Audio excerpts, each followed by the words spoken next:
Hi guys, this is Drew Moore, EDL 850, school law, and my topic of choice was dress codes in schools. And I just wanted to make sure that I did mention that I am a teacher in the Olentangy Local School District in Powell, Ohio, and that'll be some of the focus of the presentation.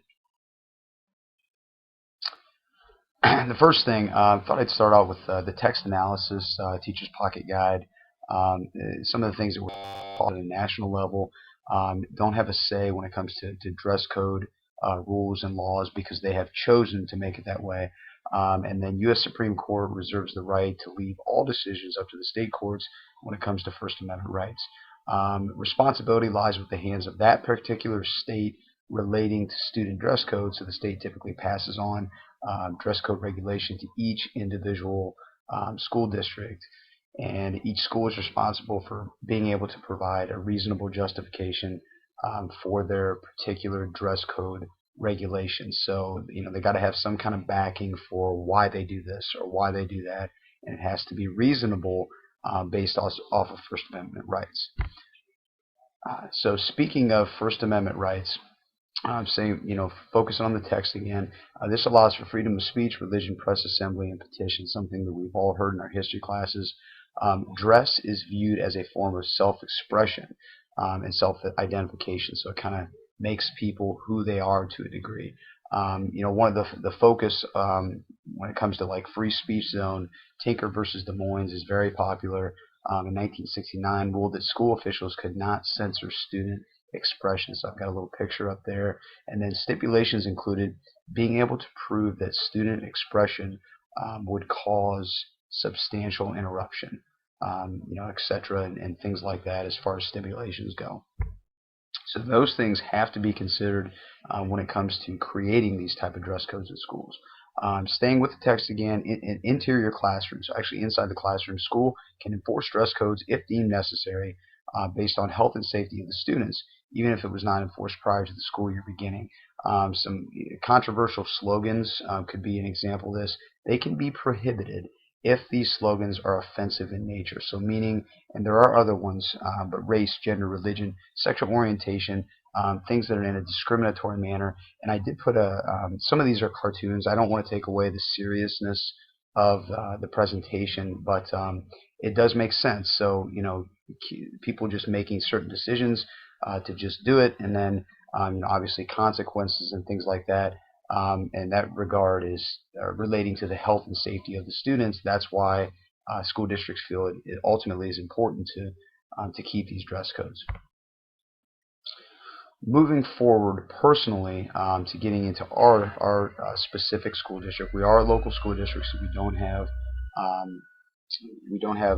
as far as uniforms and things like that. So students have responsibility to wear clothing that projects a positive attitude of pride in their self, the school, and the community. So that is actually defined in the handbook.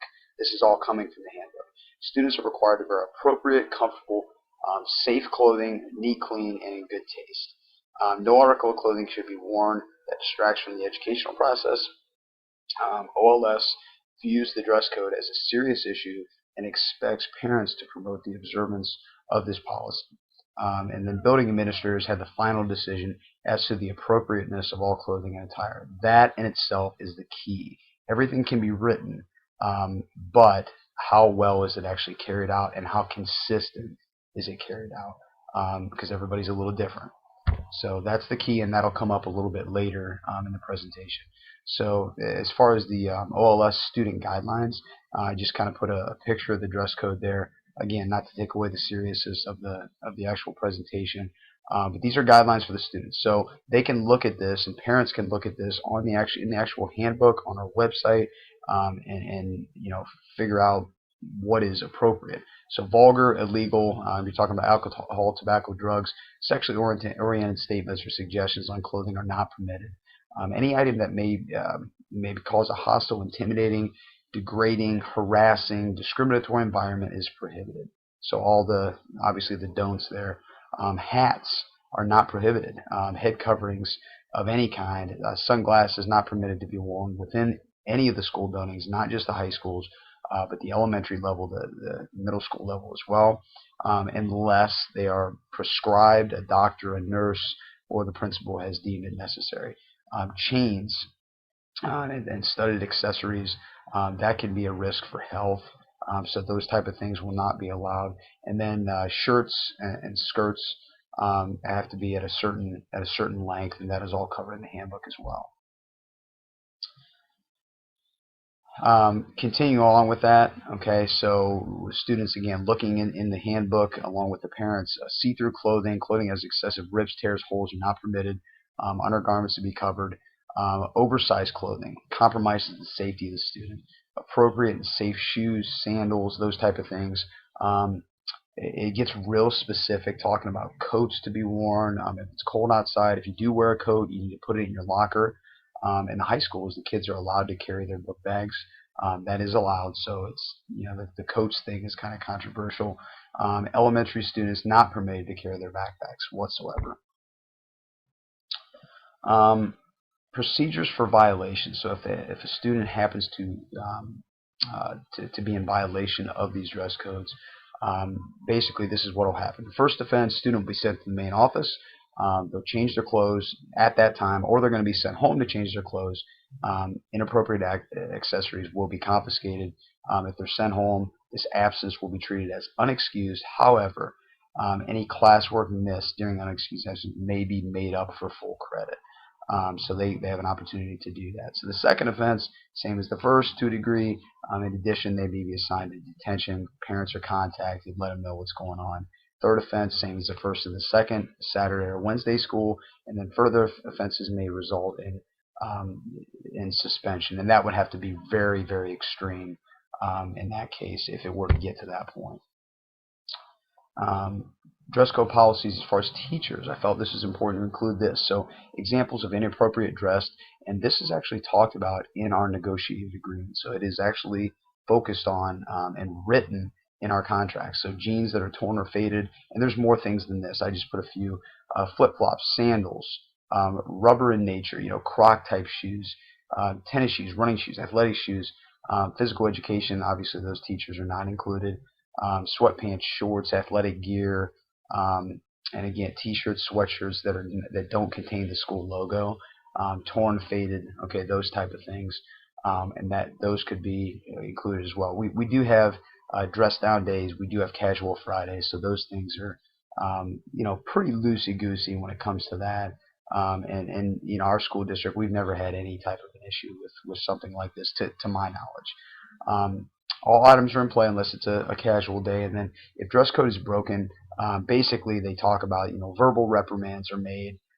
It's a pretty just being a human being, talking about it. Hey, let's fix this. That type of thing until it becomes appropriate, and then if it really did become an issue, dismissal is the final enactment there. Some discrepancies, some issues with the dress code, and we have heard a few of these here and there, some complaints, and parents, if you want to say stakeholders, the community, occasionally deem the dress code as unfair. It doesn't happen a lot to my knowledge, but due to the following things: inconsistency in dress code compliance, administration positions and turnover, so administrators leaving, everybody's different, every administrator is different, staff inconsistency and turnover, so every staff member, every teacher is different, whether it's a classified position, a certified position, everybody is different when looking at these things. Lack of education, educating or teaching of the handbook policies. I've been in these meetings, we don't have a lot of talk. It's basically, what do you deem as appropriate or not appropriate? We talk about it to a degree, but we don't take a lot of time to do it, and I'm sure most districts don't. And then inconsistency of punishment for dress code violations in classrooms and administratively. Like I said, everybody's different. Ultimately, every case is different. Every teacher is different. We talked about this, and this can lead to inconsistency. Again, not a lot of issues, but it does happen. And then administrative implementations. If I were running the show, and when I have a chance to do that, I would use the following steps to implement a dress code policy. This does not include how I feel to a degree, but it's just steps that I'll implement in order to get certain laws and I shouldn't say laws, but certain rules within the school district that I'm working. So various meetings involving input from teachers. It's all about bringing things together. Everybody has a say. Everybody has input. That is huge. communication is big. Meeting with assistant administrators to gather final materials within the school. So whatever we gathered from the teachers, we put it together, and then we have some kind of a presentation for the district. So moving on to number 3, requesting aid from district administrative personnel to finalize the dress code. We have departments in our administrative offices in the central district that help with these type of things. Present finalized dress code policy to the superintendent. Obviously, it has to work for everyone in order to get to that point, with the goal of meshing up with district policies. Acquire approval from the board is huge in order to finalize implementation. That's ultimately what has to happen. And then after approval, create an educational workshop in order to teach staff members how to attain a consistent and fair dress code policy that is respectable for not only the student, but the parents, the stakeholders, and the community, so everybody's on the same page. That concludes this presentation. Ultimately, I do feel like it's a very, very important issue. It's something that needs to be covered more than it ever has, especially if school districts run the risk with gang activity and things like that, where different groups become a threat to the health and the safety of the student and take away from what ultimately they're trying to do, which is to have an environment that is conducive to learning. So thanks, guys. I appreciate your time. Listen to the presentation. Take care.